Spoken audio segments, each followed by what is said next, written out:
Slog FPV, do you have a 2S, 3S toothpick, twig, or whoop gathering dust like I have here because it has an outdated control link, or you have switched to HDZero? Well, HDZero has you covered with HDZero All-in-One 15. It is a single board solution where the only thing you have to do is solder on an XT30 pigtail with its low ESR cap and 4 wires for the HDZero Lux camera. Everything else is on the all-in-one board. In this video, we're going to upgrade the iconic Happymodel Larva-X with 2025 electronics.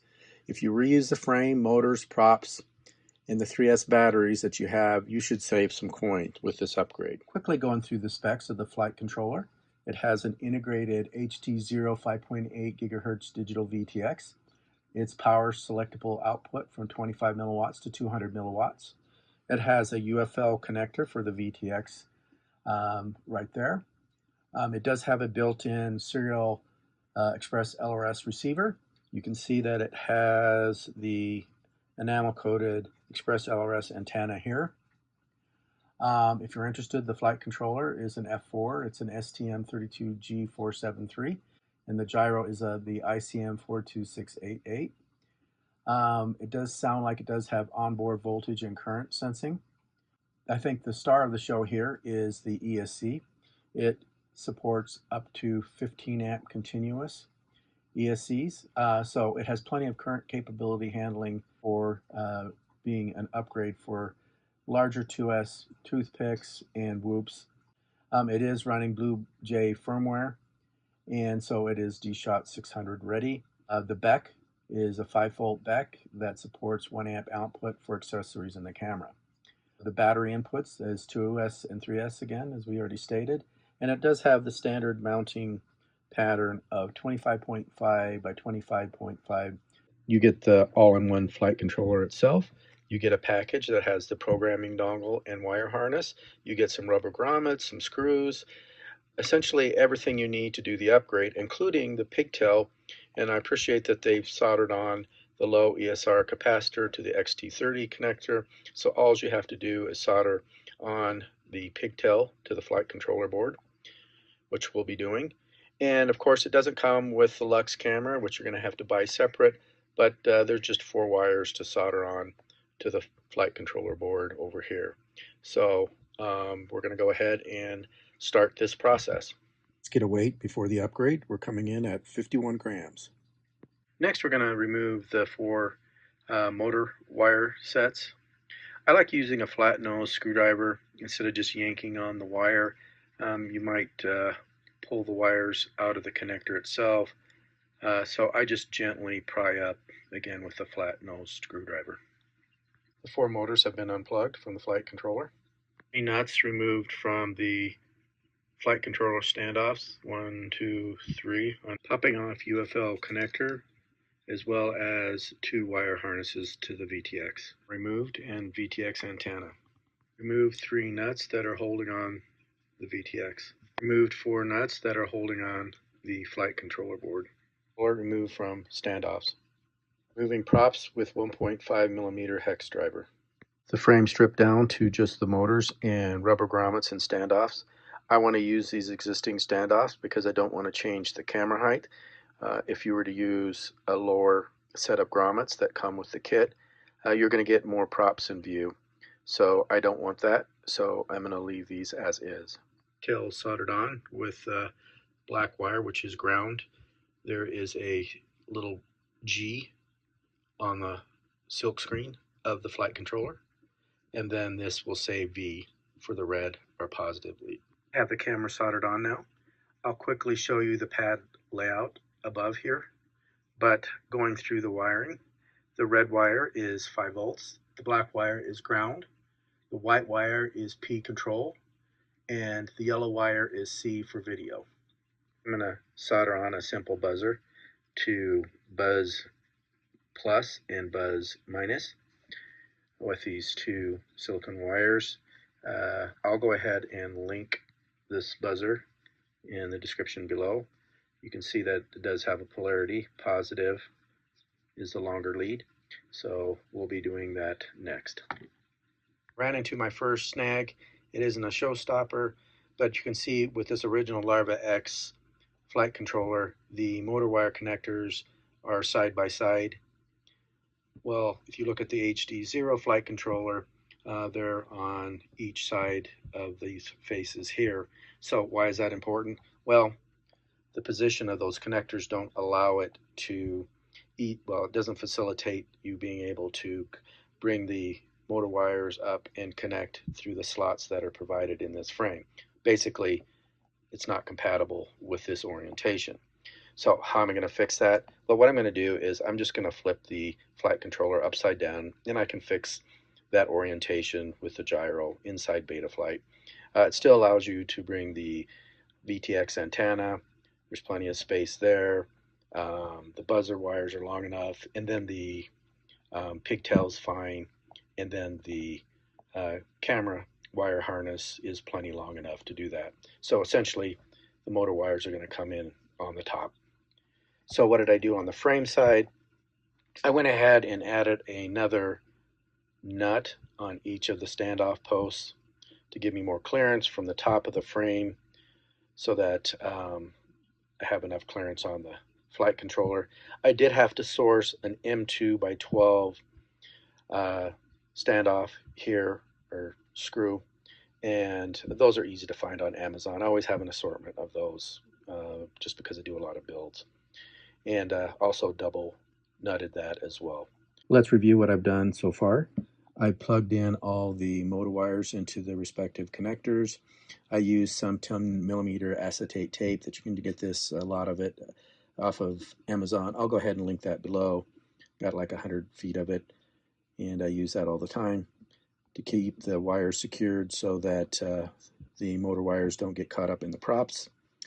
I went ahead and fastened the buzzer wires and the pigtail with a zip tie, as you can see here.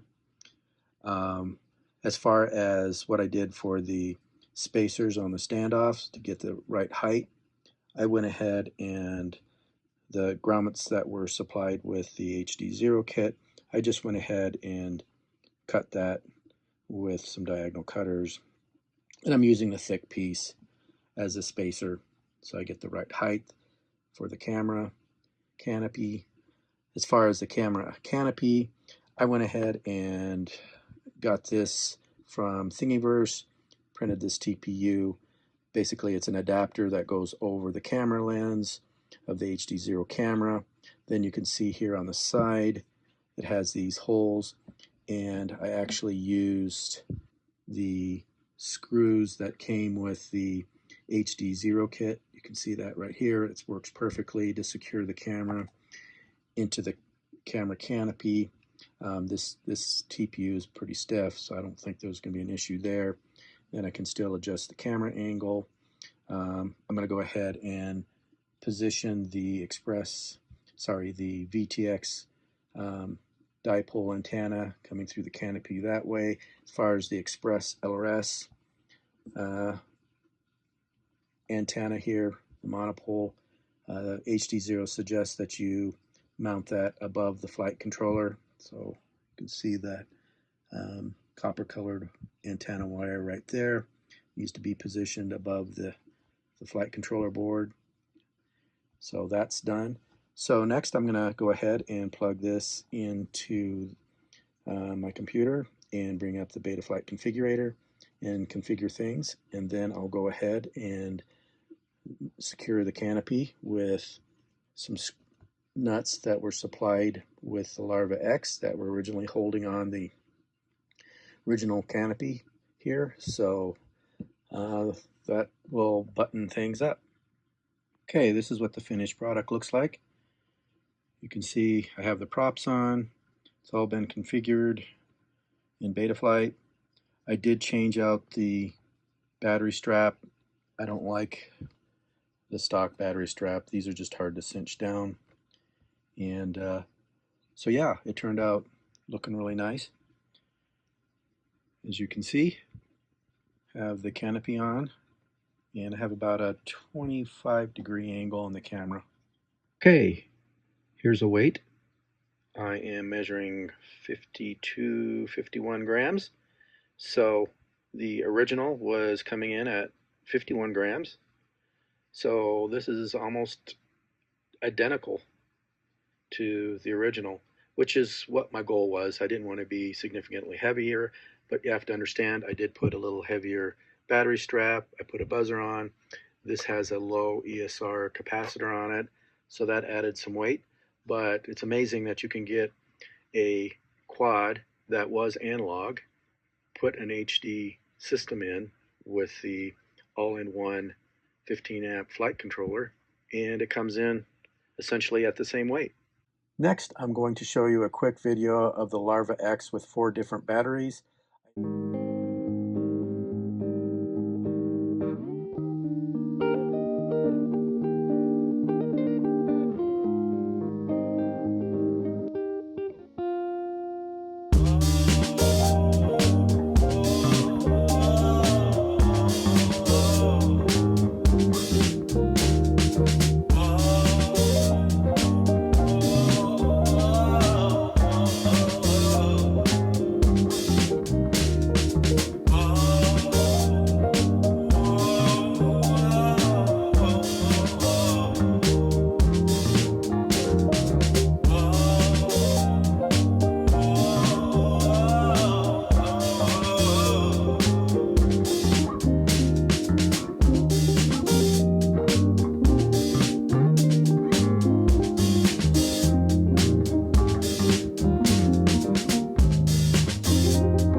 So here are my thoughts on the HDZero AIO15 refresh for the Larva-X. Let's start with the pros. Performance has always been what the Larva-X has been known for. And on 3S, this is hands down still the fastest 2 to 3 inch quad I have. The weight to thrust ratio is insane on this little guy. Even with the heavier 450 milliamp hour 3S battery, its hover point was at 30% throttle. Moving on to flight characteristics. With the UAV Tech toothpick preset, I was getting minimal prop wash and the motors were not warm at all to the touch. And that's even after speed runs. However, if I'm nitpicking on throttle punch outs, I was getting a slight wobble that I could see in the video, but that's something that I can tune out later. Point being, it's very flyable, even when switching between 2S and 3S batteries. And keep in mind, this is a ripper, not a cine quad, so it's meant for speed and performance. The good news is that even with the 3S battery, you can fly this little guy very slow. The throttle response is very linear, and with a little throttle management, I didn't have any problem at all maintaining a hover or flying really slowly. Of course, your camera angle plays into that as well. Moving on to the battery selection. The sweet spot as far as the battery goes, a good combination between flight time and insane performance is the GNB 450 3S battery. The runner-up was the GNB 2S battery, the 550 milliamp hour battery. It was a little tamer on the top end, and still, had good performance as far as acro. This segues into flight time, which is really another pro of this build. I was getting a whopping 10 minutes of cruising time with the 750 milliamp hour 2S battery, and that's even with a little slog acro mixed in. And when I landed, I was at 3.51 volts per cell. So going through, I'll flash it up on the screen, but the 530 milliamp hour 2S battery, I was getting around 5 minutes, 20 seconds. The 450 milliamp hour 3S battery, I was getting 6 minutes, in 5 seconds. And the heaviest battery, the 720 2S battery, I was getting over 10 minutes of flight time. The one that had the least amount of flight time, obviously, was the 300 milliamp hour 3S battery, and I was only getting about 3 minutes and 30 seconds. So that battery I wouldn't recommend for this build. So let's move on to another pro, the noise level. Like with a lot of twigs and toothpick ultralight builds, this little guy is very quiet. I literally had to fly it right in front of my face to hear it over the fan noise in my goggles. So it is very extremely quiet. So it will be a good little part flyer like it always has been. The noise level, again, is very low. Another pro is the build difficulty. This is, you only have to solder on the battery pigtail, 4 camera wires, and if you want to add a buzzer, 2 buzzer wires. But this didn't come with a buzzer, so that's really optional. So overall, the soldering experience as far as the pad size was good. I felt like HDZero gave you plenty of pad room. Unlike others I've had where I had to use a finer tip soldering iron, in this case I could just use the standard soldering iron tip that I normally have. The last pro I wanted to talk about is the video quality. Compared to the original analog camera video feed, this is a huge improvement. People who say that HDZero is not better than analog, I say are wrong in my opinion. Especially when you are comparing to an analog whoop camera, which are notoriously bad. It is not close to the DJI video quality, but if you want to go with the DJI route, you're going to be adding, another probably 12 grams of weight, which definitely will impact performance. Obviously, you'll get a better video quality and you'll be able to record videos feed as you're flying. But that's a lot more expensive approach, and it's obviously hard to find DJI O4 air units in this time that I'm recording this video. The detail is much higher than an analog camera, especially a whoop camera, being able to see, twigs and scraggle on trees. So definitely a big improvement and worth the upgrade in my mind, just for the better video feed. I always like to remind people that no quad is perfect or build is perfect. So let's move on to the cons. I was not able to get the buzzer to work, full disclosure. I was getting 5 volts on Buzz Plus on my DVM, my digital volt ohm meter. However, Buzz Minus was not working, almost like I had a port mapping issue. I went ahead and reloaded the firmware, and that didn't seem to help. I know the buzzer is working as I can ground the negative lead and it starts to buzz. I'll need to investigate that further to see if I have a defective board or not. This is not a showstopper for me because the quad originally didn't come with a buzzer. Moving on to the next con. You can solder on motor wires, but it will not be easy as there are no true pads for the motor wires. It was really set up for motors with plugs on them. You can solder it onto the side, but if you have a toothpick build, doesn't have the plugs for the flight controller, you're going to have a little more of a challenge to solder the motor wires on. The next con, the factory flight controller defaults are very generic, and you'll need to have experience with the Betaflight configurator and doing quad builds from scratch, just to keep that in mind. I will paste my CLI diff, but use it at your own risk. Also, I use the UAV Tech toothpick preset. Just for your information, I'll flash it up on the screen here so you know which preset I used. Also not a showstopper, but the latest BlueJ firmware was not loaded on the ESCs, so I went ahead and upgraded them. Also noticed that the battery voltage was set to 1S for a Whoop versus 2S plus, which it should be set to, so keep that in mind. So you'll need to go into BlueJ configurator and update that to 2S plus. That's all the cons I had from the top of my head. So let's move on to the conclusion. Was the HDZero upgrade of the Happymodel Larva-X worth it? I would say absolutely yes. The frame, the ELRS control link improvements, the HDZero video link improvements, the performance of this guy, the low noise, the flight time, the great motors, and the sub 100 gram build are all still very relevant in 2025, so definitely worth the upgrade. Also, the fun factor and value are very high for this quad refresh. Not a lot of money to get 2025 electronics on your Larva-X. And again, this upgrade will work on any toothpick as long as you're within the 15 amp envelope. And a lot of the ones that I have are around 10 amps is what the ESCs were originally. So I don't think that's going to be an issue. I think 15 amp ESCs give you plenty of headroom. And with that, thanks for tuning into my channel.